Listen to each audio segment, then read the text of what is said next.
Milk ശരിക്കും പറഞ്ഞാൽ complete food തന്നെയാണ്, അതിനകത്ത് യാതൊരു തർക്കമില്ല. കാരണം ഓൾമോസ്റ്റ് ന്യൂട്രിയൻസ്, പ്രോട്ടീൻസ്, ഫാറ്റ്, എല്ലാ രീതിയിലുള്ള വൈറ്റമിൻസ്, മിനറൽസും അതിനകത്ത് ഉള്ളത് കൊണ്ടാണ് മിൽക്കൊരു നല്ല ഫുഡാണ് അല്ലെങ്കിൽ ഒരു കംപ്ലീറ്റ് ഫുഡാണെന്ന് പറയുന്നത്. പക്ഷേ ഒരു 60% ആൾക്കാർക്കും ഈ പാല് ദഹിക്കത്തില്ല.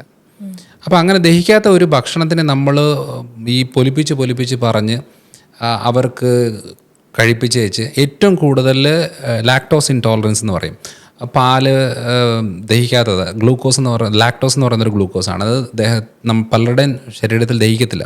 അങ്ങനെയുള്ളവർക്കാണ് എപ്പോഴും ഗ്യാസിൻ്റെ പ്രശ്നങ്ങൾ, മലബന്ധം ബുദ്ധിമുട്ടുകൾ, സ്കിന്നിലെ ചൊറിച്ചിൽ, ഇപ്പോൾ വെരിക്കോസ് അൾസറൊക്കെ, വ്രണമൊക്കെ ഉള്ള ആളുകൾക്ക് പൊട്ടി ഒലിച്ച് പോകുന്ന പ്രശ്നങ്ങൾ, അതേപോലെ തൈറോയ്ഡ് കണ്ടീഷനിൽ പാല് പ്രശ്നമാണ്. അപ്പോൾ പല രീതിയിലുള്ള ഹെൽത്ത് കണ്ടീഷനിൽ ഇത് ഭയങ്കര പ്രശ്നം ഉണ്ടാക്കുന്നൊരു കാര്യമാണ്.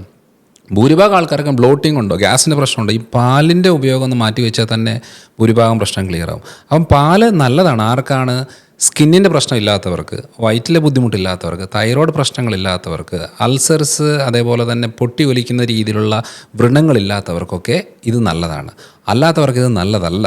അപ്പം നമ്മൾ ബൂസ്റ്റോ ഹോർലിക്സോ ബോൺവിറ്റോ എന്തിട്ട് കഴിച്ചു എന്ന് പറഞ്ഞാലും അതിനകത്ത് പാലാണ് മെയിൻ കണ്ടൻറ്റ്. അതാണ് ഉപയോഗപ്പെടുന്നൊരു കാര്യം എന്ന് പറയുന്നത്. ബാക്കിയെല്ലാം മധുരമാണ്, അതുകൊണ്ട് കാര്യമില്ല. പക്ഷേ അത് കുട്ടികളിൽ ഒരു 60% ആൾക്കാരൊക്കെ അത് പറ്റത്തുള്ളൂ. അത് പറ്റാത്തവർക്കാണ് അലർജി, തുമ്മൽ, ശ്വാസം മുട്ടൽ, സ്കിൻ പ്രശ്നങ്ങളെല്ലാം ഉണ്ടാകുന്നത്. അതറിയാതെ ഇത് സപ്ലൈ ചെയ്തുകൊണ്ടിരുന്നു കഴിഞ്ഞാൽ അത് ഒത്തിരി ആരോഗ്യ പ്രശ്നം ഉണ്ടാക്കുക. അതുകൊണ്ട് കംപ്ലീറ്റ് ഫുഡൊക്കെ തന്നെയാണ്, പക്ഷേ ആർക്കാണ് നല്ലത്, ആർക്കാണ് നല്ലതല്ല എന്ന് അറിഞ്ഞിട്ട് വേണം ഉപയോഗിക്കാൻ.